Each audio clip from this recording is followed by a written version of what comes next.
for a minute, pretend I don't live in it. Sunshine gonna wash my blues away. Had sweet love, but I lost it. She got too close, so I fought it. Now I'm lost in the world, trying to find me a better way. Wishing I was knee deep in the water somewhere. Got the blue sky breeze and it don't seem fair. Only worry in the world is the tide gonna reach my chair. Sunrise, there's a fire in the sky. Never been so happy, never felt so high. And I think I might have found me my own kind of paradise.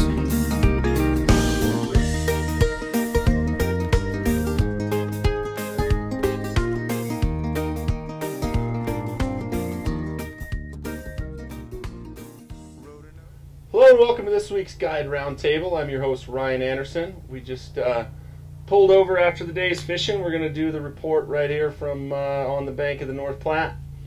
So, tricos. You were doing some of that, weren't you? Yeah, the trico fishing was just excellent this morning. You couldn't go wrong with any black midge under an indicator. And then along about 9:30, 10 o'clock, we started going to I saw a lot of fish up in this one little stretch and started going after them with dry, and it was epic up there at the top. There were so many fish up, and every fish was willing to eat that dry. Were you doing better in the fast water?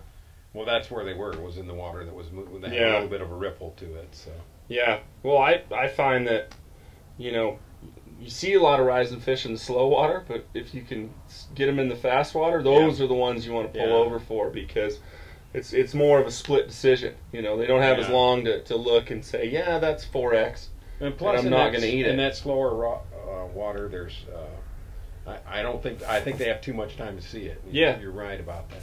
So. Look right at it, but no, Greg was up, did Reef to Lusby. I put in at Lusby. And floated on down to the state section there. And it was kind of the same story.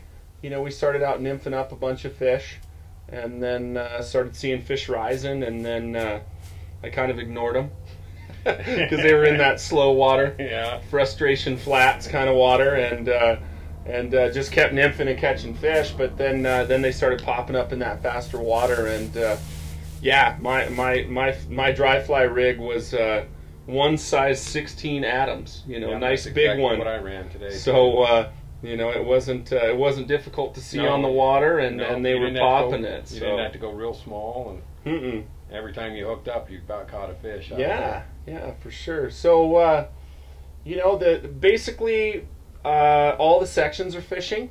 We're sitting right here at Red Butte Ranch. We just kind of threw the boat in to do a little streamer fishing here at the end of the day.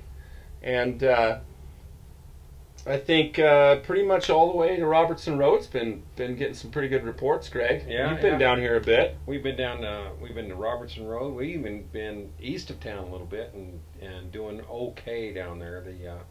The fishing's not hot yet. The fish haven't quite moved to the banks in there, but there's some opportunities down there. Yeah. Right now. Yeah, seeing some brown trout. Yeah, they're coming out. Yep.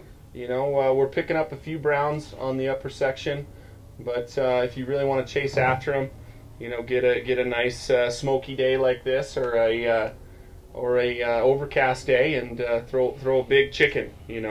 Big double articulated streamer. I think is the way to chase those down. And we've been picking up a few.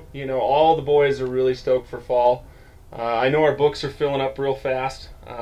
September and October is pretty much prime time to go after a trophy up here. So, if you guys do want to come sneak up and have some fun with us, just give us a call soon, because it's kind of filling up. So, Greg, did you have anything more you wanted to add? Not really, no. Crayfish! All right, well, we've swapped out Old Man River for crayfish here. Cray, you were on the upper today. I was. Yeah, how was that, man? Caught top today. It was good. It was good. I'm sure you talked about that water kind of changed a little bit. We talked about the tricos a little bit. Yeah, a lot of tricos. They're big tricos. They're massive. Yeah. What's funny about that hatch is they're either like 16s or they're like 26s. Mm-hmm. There's the little dinky one, and then there's the 16. No, there's a ton of bugs on the water. A lot of fish eating dries. So Yeah. we talked about that. But you were up there. Did you throw dries today? No, I didn't get to do that today. You But didn't have that club in the back? no, I didn't have that club in the bag today. But we caught a lot of fish nymphing, short and light. And it was fun, man. Met some cool guys from Buffalo that watch our show. Said hi, so if you guys are watching, it's good to meet you on the river today. But no, did you talk about the lower river? We were just touching on it Yeah? before you jumped in. Yeah, that's where I was all last week. Yeah. On the lower river, and fishing good, man. I'm excited for September 15th when they drop those flows. Yeah.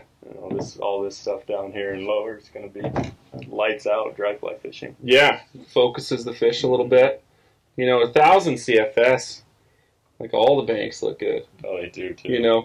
And you can pick fish up on it, but once they kick it down to that 500, it's kind of like, oh, that's the bank right there. Yeah. Kind of focuses them a little bit. And no, I was stripping streamers last week.